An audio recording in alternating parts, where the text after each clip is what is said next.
संसदीय क्षेत्र से प्रत्याशी श्री धर्मेंद्र कश्यप जी, विधान परिषद सदस्य कुंवर महाराज सिंह जी, माननीय विधायकगण डॉक्टर श्याम बिहारी लाल जी, श्री राजीव कुमार सिंह जी, डॉक्टर राघवेंद्र शर्मा जी, पूर्व विधायक श्री धर्मेंद्र साक्य जी, पूर्व विधायक सनोज साक्य जी, भारतीय जनता पार्टी और सहयोगी दलों के सभी पदाधिकारीगण, भारी संख्या में आंवला में आज उपस्थित इस क्षेत्र से जुड़े हुए सभी बहनों और भाइयों, आज मुझे आंवला क्षेत्र में बाबा पंचेश्वर नाथ की स्मृता भूमि पर आप सबसे संवाद बनाने का सौभाग्य प्राप्त हुआ है। इस पावन धरा को नमन करते हुए मैं आप सबका हृदय से स्वागत करता हूं, अभिनंदन करता हूं। बहनों और भाइयों, मुझे बताया गया कि यह क्षेत्र पौराणिक पांचाल देश की राजधानी के रूप में भी प्रसिद्ध रही है और साथ साथ यही वह क्षेत्र है जहां अज्ञातवास के दौरान 5 पांडवों से यक्ष ने प्रश्न किए थे और उन प्रश्नों का उत्तर धर्मराज युधिष्ठिर ने दिया था। और यहां के बारे में मुझे बताया गया है कि यहां का मरोना धाम जो श्याम ठाकुर की कृपा का धाम बन चुका है, उस धाम में पूर्णिमा के दिन लाखों की संख्या में श्रद्धालु आकर के अपनी मनोकामनाओं की पूर्ति करते हैं। यहाँ के इन सभी पवित्र तीर्थ स्थलों, मंदिरों, पूज्य संतों को नमन करते हुए आप सभी से मैं जो प्रश्न कभी यक्ष ने बहनों और भाइयों युधिष्ठिर से किए थे, पांडवों से किए थे, वही प्रश्न आज मैं आप सबके सामने दोहराना चाहता हूं। बहनों और भाइयों, लोकसभा का चुनाव चल रहा है। तीसरे चरण के लिए चुनाव प्रक्रिया में हम आगे बढ़ चुके हैं। 2 चरणों के चुनाव 191 सीटों पर चुनाव अब तक हुए हैं और 191 सीटों के चुनाव के रुझान बताते हैं कि पूरे देश के अंदर एक ही स्वर गूंज रहा है और वह स्वर है कि फिर एक बार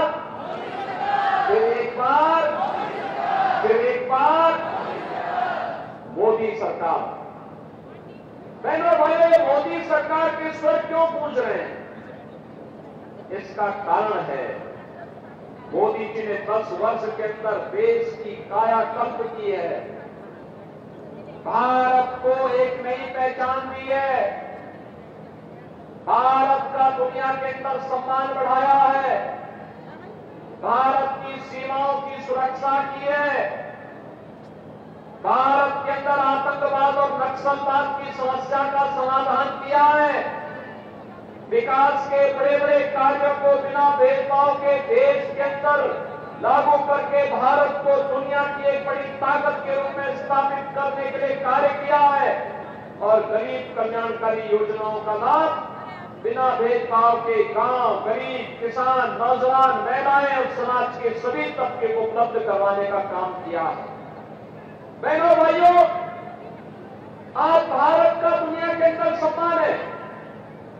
140 करोड़ भारतवासी जब दुनिया के अंदर जाता है, आज सम्मान की निगाहों से देखा जाता है, लेकिन 2014 के पहले ऐसा नहीं था। आज भारत की सीमाएं सुरक्षित है, लेकिन 2014 के पहले ऐसा नहीं था। 2014 के पहले दुश्मन कभी भी भारत की सीमा में घुसपैठ कर जाता था। आतंकवाद और नक्सलवाद 2014 के पहले सिर चढ़ करके बोल रहा था। आज आतंकवाद और नक्सलवाद की समस्या का समाधान हो गया है और कहीं जोर से पटाखा भी फूटता है ना, तो पाकिस्तान सफाई देता है कि नहीं, मेरा इसमें हाथ नहीं है।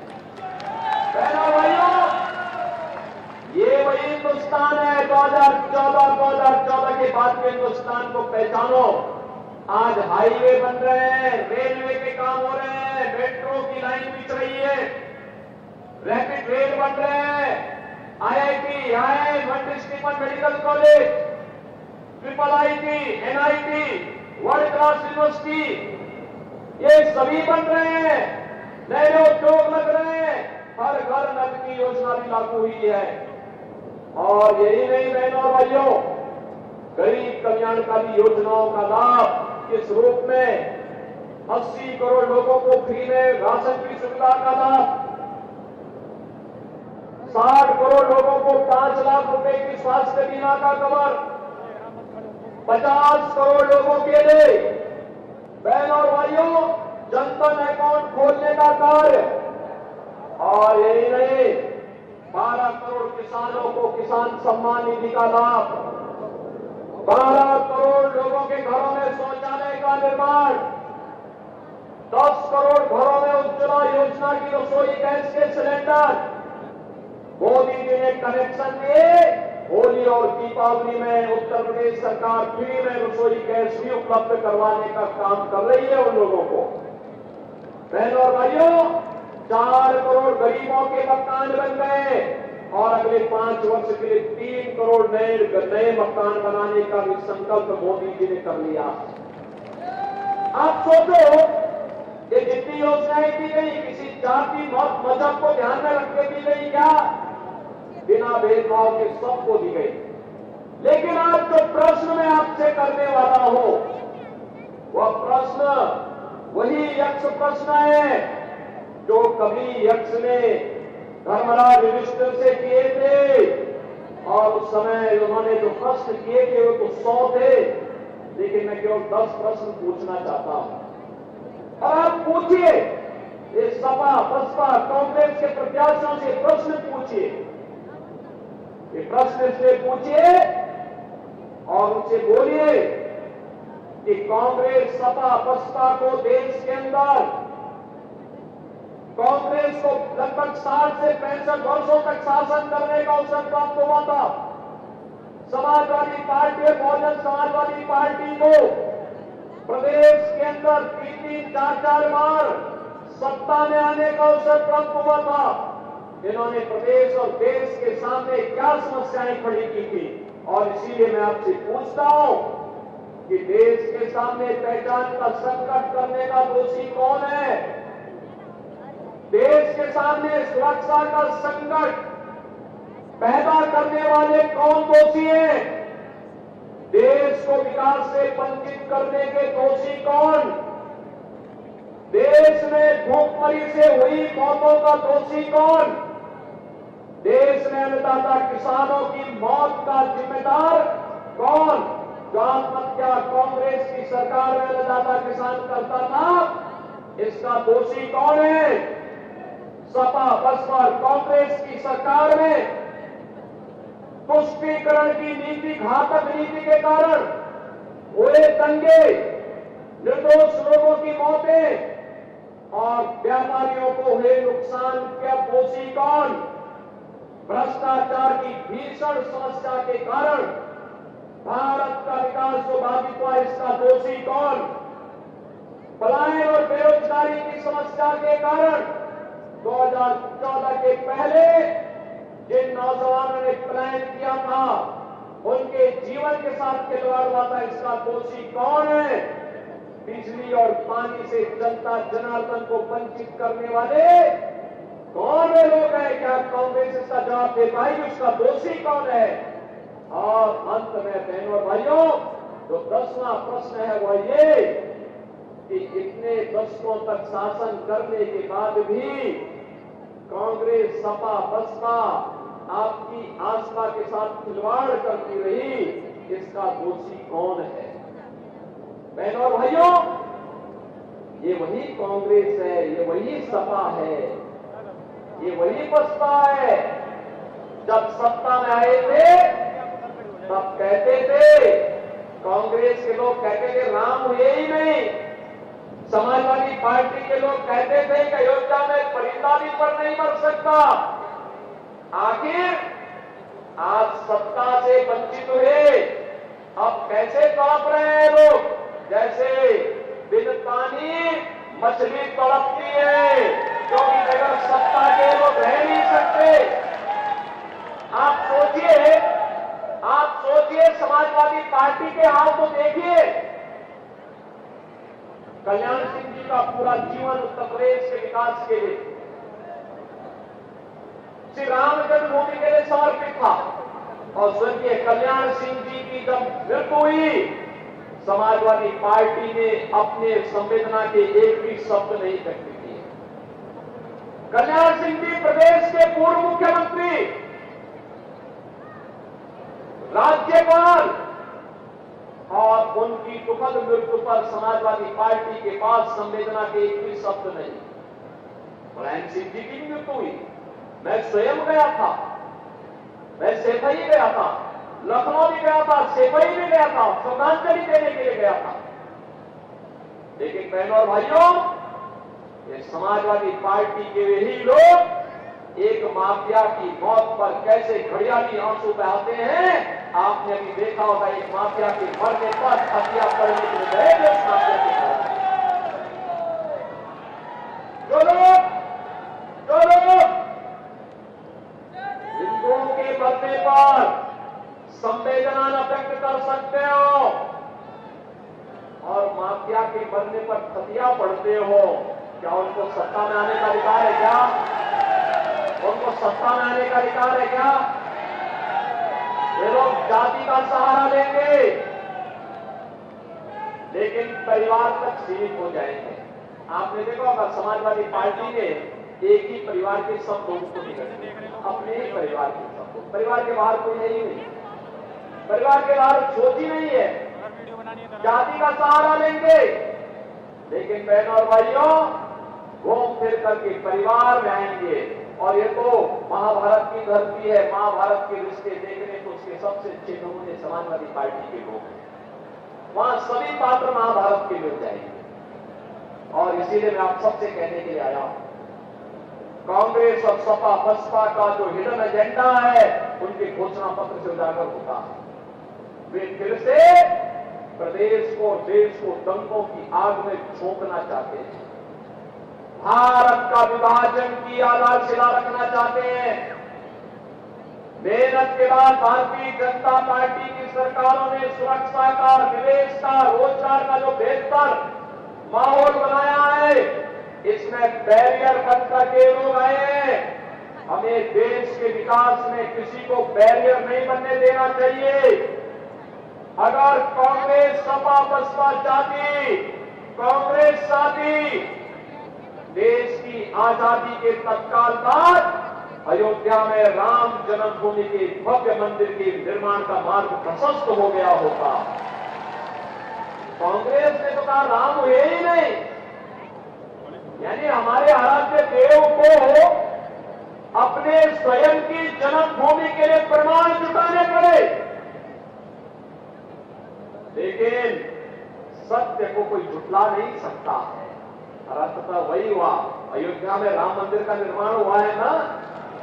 क्या ये कांग्रेस सपा बसपा के लोग कर पाते? क्या ये लोग कर पाते? क्या आतंकवाद की समस्या का समाधान ये लोग कर पाते? क्या नक्सलवाद की समस्या का समाधान ये लोग कर पाते? क्या भ्रष्टाचार पर प्रहार कांग्रेस सपा बसपा के लोग कर पाएंगे? क्या सुरक्षा का माहौल ये दे पाएंगे? क्या और माफिया से निपटने का काम ये लोग कर पाएंगे? क्या अरे वो माफिया और दंगाइयों को अपने गले का हार बना करके घूमते थे। और तो भारतीय जनता पार्टी की सरकार है जो माफिया कल तक सत्ता का सरपरस्त बन करके आम जनता को, व्यापारी को, बेटी को तबाह करता था। आज गले में तख्ती लटका करके घूमे घूमे फिर रहा, कहता साहब जान बदस तो एक बार बस ठेला लगा करके पेट भरोगा। और इन माफिया अपराधियों को ठेला लगाने के लिए मजबूर कर दो। मेहनत कैसे होती है ये करना सिखाओ इनको। नहीं तो ये लोग गरीबों के हाथों पर डकैती डालेंगे, कमजोर लोगों को तबाह करेंगे, व्यापारियों से रंगदारी वसूली करेंगे, नौजवानों के हाथों में तमचा लहराने का काम करेंगे। हमें नौजवानों के हाथों में तमचा नहीं, हमें उसके हाथ में टैबलेट देना है, टैबलेट, जिससे वह एक स्मार्ट यूथ के रूप में देश के विकास में और मोदी जी के विजन के अनुरूप विकसित भारत के निर्माण में अपना योगदान कर सके। हमें व्यापारी से रंगदारी वसूली करने वाले लोग नहीं चाहिए, व्यापारी को स्वनिधि देने वाली सरकार चाहिए, स्वनिधि का तोहफा देने वाली सरकार चाहिए। हमें गरीब और कमजोरों की लैंड पर कब्जा करने वाले माफिया नहीं चाहिए, हमें तो उन्हें स्वामित्व योजना में मालिकाना अधिकार देने वाली सरकार चाहिए, और ये काम केवल भाजपा कर सकती है। और इसीलिए मैं आया हूं कि जाति के सौदागर परिवार जाति के नाम पर आएंगे, परिवार का पेट भरेंगे और बाद में जनता की अमानत पर, उनकी इज्जत पर भी हाथ डालने का काम करेंगे। इन लोगों को दोबारा सत्ता में आने का कोई अधिकार नहीं। और बहनों और भाइयों, कांग्रेस का मैनिफेस्टो, इंडी गठबंधन का, कांग्रेस सपा का जो मैनिफेस्टो है, ये तो एक खतरनाक बात क्यों ध्यान आकर्षित करता है। ये कहते हैं अपने मैनिफेस्टो में, जो बाबा साहब भीमराव अम्बेडकर ने कहा था, संविधान बनाते समय उन्होंने कहा धर्म के आधार पर आरक्षण नहीं हो सकता, आरक्षण का लाभ अनुसूचित जाति जनजाति के लोगों को ही मिलेगा। और मंडल कमीशन की रिपोर्ट के बाद अब पिछड़ी जाति के लोगों को इसका लाभ मिलेगा। लेकिन कांग्रेस और सपा गठबंधन क्या कहती है? ये कहती है कि हम लोग ऐसी व्यवस्था करेंगे कि पिछड़ी जाति और अनुसूचित जाति के आरक्षण में से कुछ हिस्सा काट करके ये मुस्लिम को देने का कुछ प्रयास करने जा रहे हैं। क्या आप इसको सफल होने देंगे? क्या हिंदुओं के हक में डकैती डालने की छोड़ देंगे? क्या इन्होंने पहले देश को बांटा, आज ये देश को 1947 में विभाजन करने के बाद आज इनकी दृष्टि आपकी संपत्ति पर आ गई। अब ये कहते हैं हर भारतीय की संपत्ति का सर्वे करवाएंगे, सर्वे करा करके फिर ये कहेंगे कि इस पे एक विरासत टैक्स लगेगा, और विरासत टैक्स के आधार पर क्या कहेंगे कि आपके बाप दादों की जो संपत्ति होगी, घर होगा, खेत होगा, खलिहान होगा, फिर उसमें कहेंगे कि इसमें से आधा संपत्ति में विरासत टैक्स में सरकार ले रही है, और समाजवादी पार्टी और कांग्रेस के गुंडे उस संपत्ति पर कब्जा कर जाएंगे। क्या आप इसको स्वीकार करेंगे? क्या इसकी मंशा स्वीकार होने देंगे? क्या?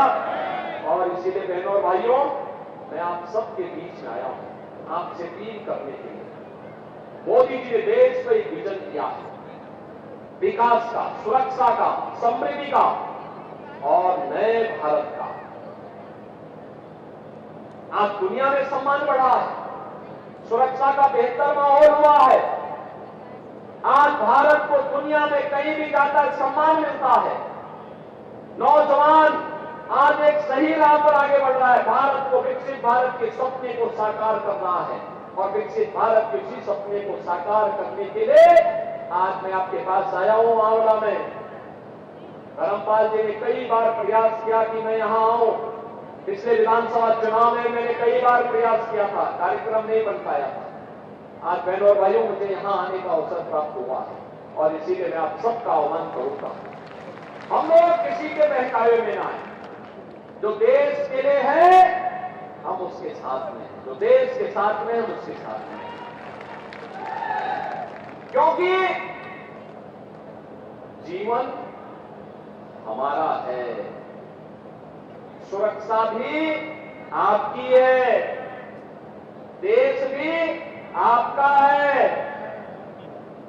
तो जब देश आपका, सुरक्षा आपकी, वोट आपका, तो सरकार भी तो आप ही की होनी चाहिए कि नहीं होनी चाहिए?